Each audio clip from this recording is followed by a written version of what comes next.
welcome back to another Pep Talk, episode 4. And always with me, I got Tom. Hey, everybody. Hey, Jeff, how are you doing today? Doing pretty good. The sun's out, it's warm, it's not so cold anymore. I don't have to wear a jacket while working, so, that's a plus sign for me. Yeah, So, no doubt. No doubt. yeah. Yeah, I think it's actually, we've had rain in Florida the last couple of days, so it's Oh, been wow.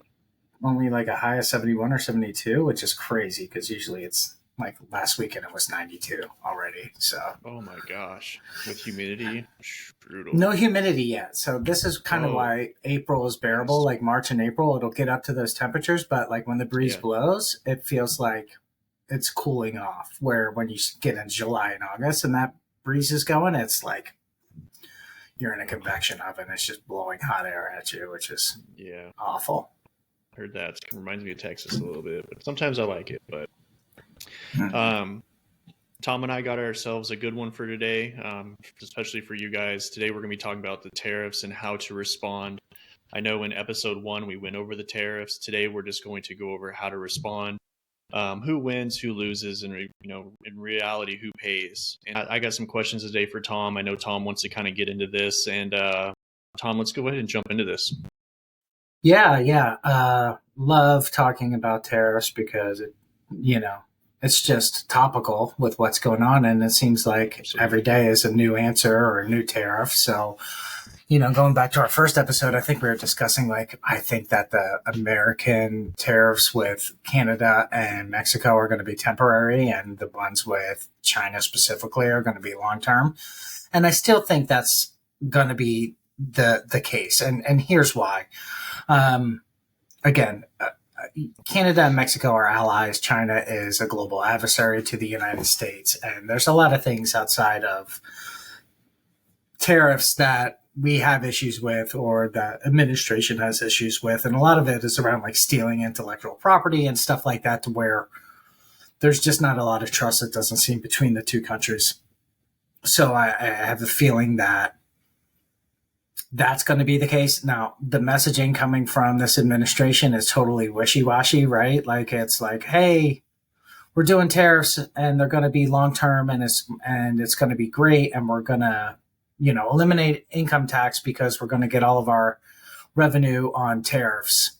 And then the next day they're like, oh, we just did that because now we're bringing all these countries to the table and renegotiating our trade deals. It's like, well, which one is it? It depends on the hour. Like, are we doing it to do a long-term play and onshore more manufacturing to the United States, or are we doing it just to renegotiating our trade deals with these particular countries? I can tell you the food supply is going to be impacted. I know, obviously, that we work with a lot of co-packers, and a lot of co-packers are sourcing their food from Asia, right? And all of that falls under the USMCA with Canada and Mexico, but we don't have any. I mean, USMCA is basically NAFTA 2.0, right? So, but we don't have that with China. So it's going to be interesting to see for all those co-packers and all those private label retailers that are sourcing their actual agricultural goods from China, how that's going to impact them. And then vice versa, when China comes back with retaliatory tariffs,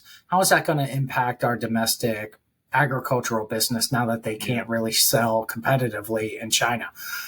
There's a lot of mouths to feed there, right? I mean, they have over 1 billion people. They're population wise over like about 3 times the size of the United States.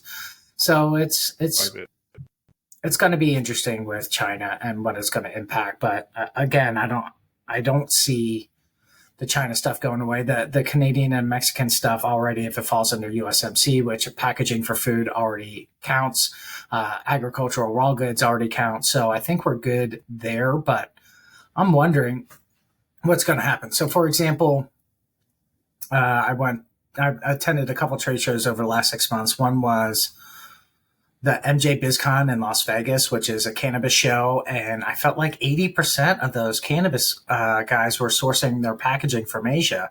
Now, I could tell you, like, domestically compared to APJ source packaging, usually domestic packaging is 30 to 35% higher with the tariffs where they were in October of last year.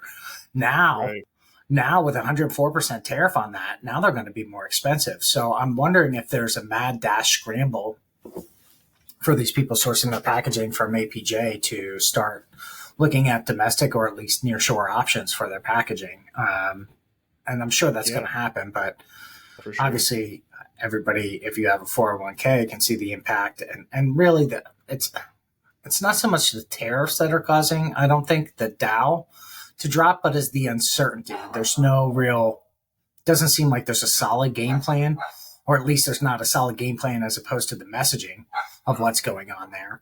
And it's really interesting when you look at, what's his name? It's not David Navarro. It's something Navarro. David Navarro's a guitarist for the West for the Red Hot Chili Peppers.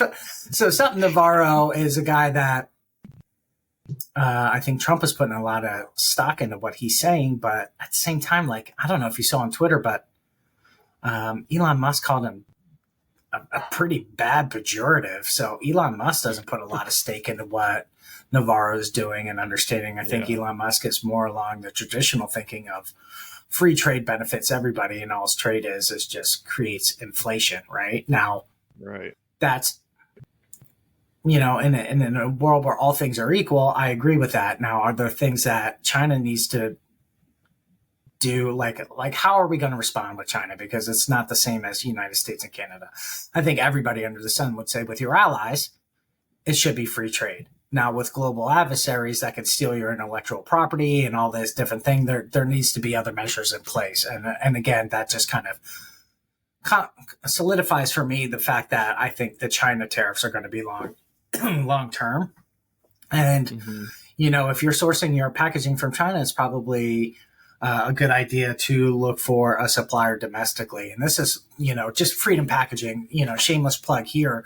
This is why we offer offshore, nearshore, and domestic production, because it allows you to take whatever piece of business, depending on whatever the Trump administration feels like doing that day, and move it from an offshore Asia or China-based packaging to something that we're creating in Canada or Mexico, or we could go completely domestic and create it in the United States. So that's one of our big value props. So if you are listening and you're concerned and you're currently sourcing your packaging from APJ and you want to partner with somebody that can source domestically, but then move back to APJ without having to go through all the pre-press and all that fun stuff, we're a good viable option in that regard. So forgive the shameless plug there, but that's kind of the writing on the wall that I saw coming up, and that's the reason that we have the ability to pivot between domestic, nearshore, and offshore, just depending on what's going to happen in this world. So.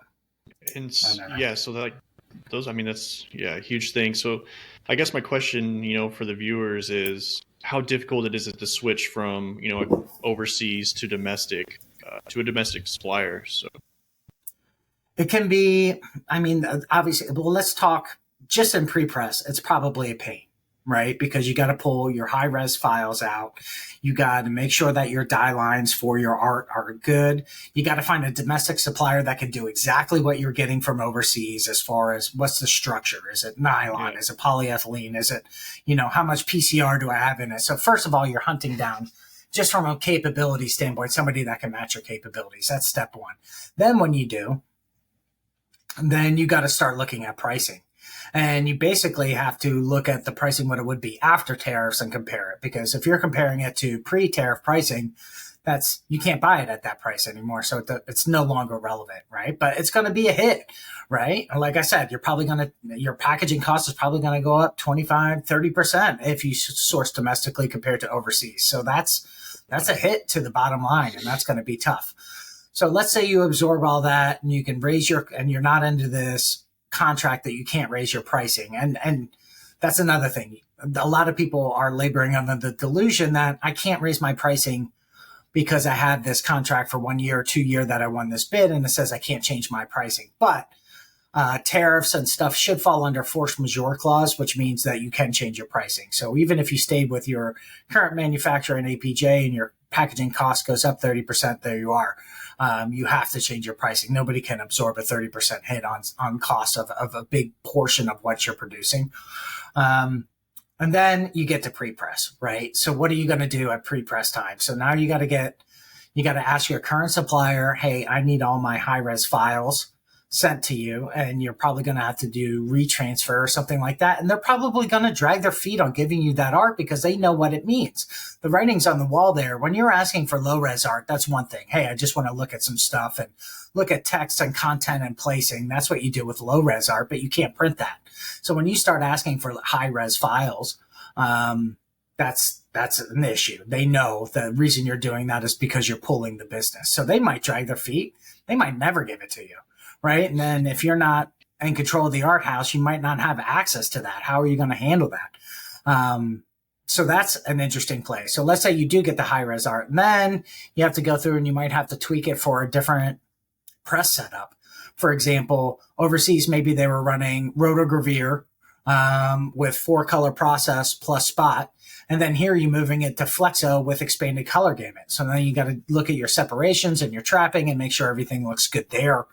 And then you have, after your pre-press and your separations, and then you have your plate fees, assuming you're moving from rotogravure to flexo. Then you're going to have to burn plates. Now, I know it's kind of our approach and probably a lot of people's approach. If the business is good enough and there's decent volume, well, we'll absorb the the pre-press and the plate fees just because we know you're going to continue to do business with us in the future. And it's kind of like those are the claws that are in you as a pre-press. Like once you go with somebody and they have your plates and everything burnt, it's a pain in the butt to switch suppliers. I mean, I've seen people put stuff out to bid where they could save like 15% on their pre-press on 70 items, let's say, that they're producing. But the pre-press charges and all that work going into changing and doing pre-press for 70 items is such a headache. They're like, you know what, we're just going to stick with you because I don't really want to have to go through that big rigmarole. So hopefully that answers your question. It's not easy. Our goal is to try to make it as easy as possible, but there's still time lost. And there's going to be a price increase, and you're going to have to it's a lot of work. It's going to be a ton of work. A little bit long for a pep talk, but I think that's it. And that kind of wraps it up on tariffs. If you agree, disagree, have comments, we'd love to hear them. Please put them in the comments section. Anything else you wanted to add, Jeff? Nope. Thank you again for all the listeners. Tom, thank you as always. These questions were good. They were important, not only to us, but the listeners. And that wraps up episode 4. Thank you all for listening. And we hope you have a good day. See you later. Go Gators.